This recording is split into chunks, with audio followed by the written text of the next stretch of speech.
मंदिरों की जमीन पर नया कानून लाएगी सरकार। पुराने मसौदे को किया स्थगित। चंद्रशेखर बावनकुले। महाराष्ट्र सरकार मंदिरों की जमीन को लेकर बड़ा फैसला लेने जा रही है। राजस्व मंत्री चंद्रशेखर बावनकुले ने घोषणा की है कि मंदिरों की जमीन से जुड़े प्रस्तावित कानून को फिलहाल स्थगित कर दिया गया है और अब व्यापक चर्चा के बाद नया कानून लाया जाएगा। उन्होंने यह जानकारी प्रेस कॉन्फ्रेंस में दी।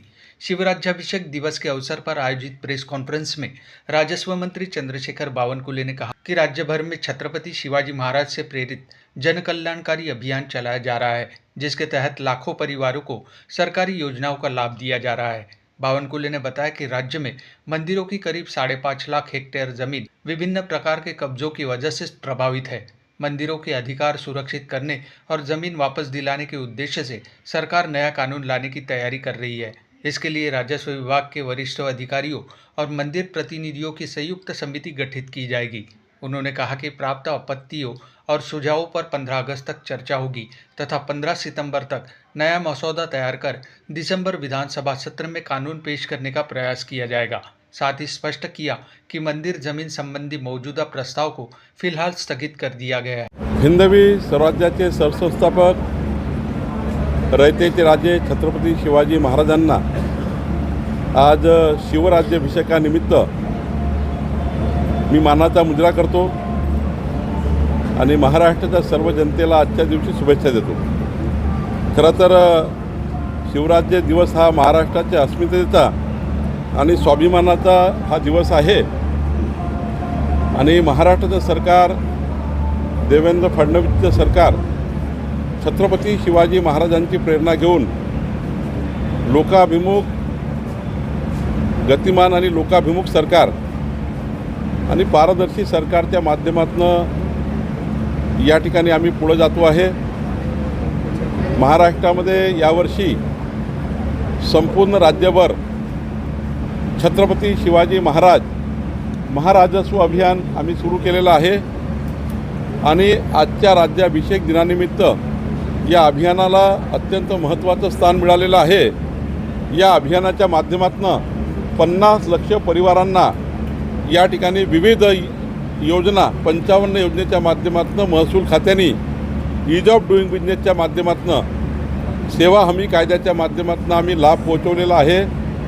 यावर्षीचा आम्ही जो राज्याभिषेक दिन साजरा करतो आहे हे 50 लाख परिवारांना वेगवेगळ्या योजनांचा, सरकारी योजनेचा लाभ देऊन या ठिकाणी पूर्ण करतो आहे।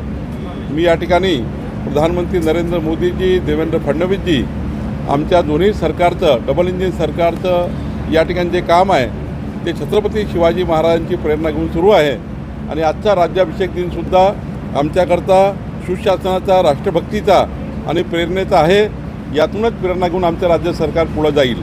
विधान परिषद चुनाव पर बावनकुले ने कहा कि महायुति के पास पर्याप्त संख्या बल है और चुनाव की आवश्यकता नहीं थी। वही किसान कर्ज माफी, ओबीसी आरक्षण लाभ और अन्य मुद्दों पर भी सरकार सकारात्मक भूमिका निभा रही है। मंदिरों की जमीन को लेकर सरकार के इस फैसले पर अब सभी की नजरें टिकी है।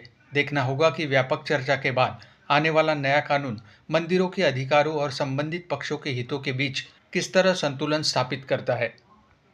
तुम्हाला स्पष्टपणे सांगतो, कुठल्याही निवडणुकीमध्ये आम्ही कोणालाही ज्यांनी फॉर्म विड्रॉ केले त्यांना विचारा, आम्ही आव्हान केलं होतं की पेट्रोल डिझेलच्या क्रायसिसमध्ये निवडणुका करू नका। आम्ही हेही आव्हान केलं होतं की ज्या ठिकाणी 70% 80% महायुतीचं मतदान आहे, शेवटी मतदानावर निवडणूक आहे। 70-80% मतं एका बाजूला असतील आणि 20% असतील तर कशाला निवडणूक पाहिजे? शेवटी निवडणुकीची प्रक्रिया करावी लागतं। पण तुम्हाला जर 800 मतं, नागपूरमध्ये आता 700 मतापैकी 500 मतं बी जे पीकडे आहे, 200 काँग्रेसकडे आहे। अशावेळी निवडणूक लढून फायदा काय? शेवटी मतदान होणार आहे। म्हणजे 15 दिवस आचारसंहिता चालेल, 15 दिवस कामं खोळंबतील, कशाला निवडणूक? जर काँग्रेसचं बहुमत असतं तर आम्ही सोडून दिलं असतं, पण 17 सीटमध्ये 21 सीटमध्ये काँग्रेसचं बहुमत नाही आहे। महायुती 70-75% मतं घेऊन आहे। अशावेळी निवडणुका घेऊ नका अशी विनंती मी हर्षवर्धन सपकाळांना केली, मी जयंत पाटलांना केली, शरद पवार साहेबांना केली आहे।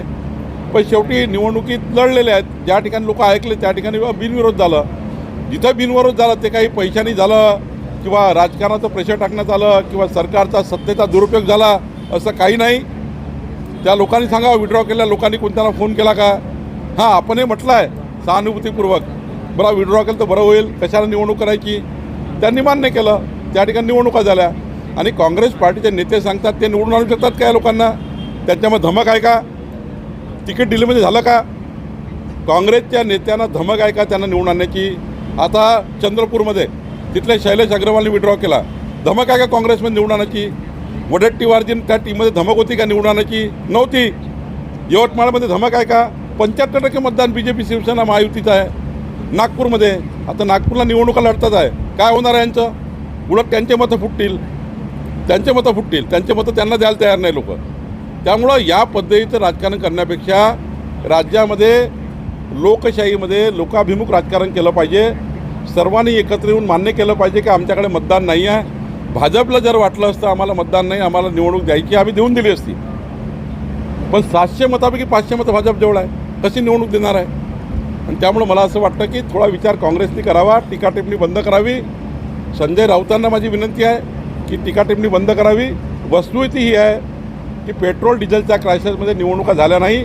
मी उमेदवाराचं अभिनंदन करतो, आभार मानतो. ज्यांनी विड्रॉ केले सर्वांचा आभार मानतो. काल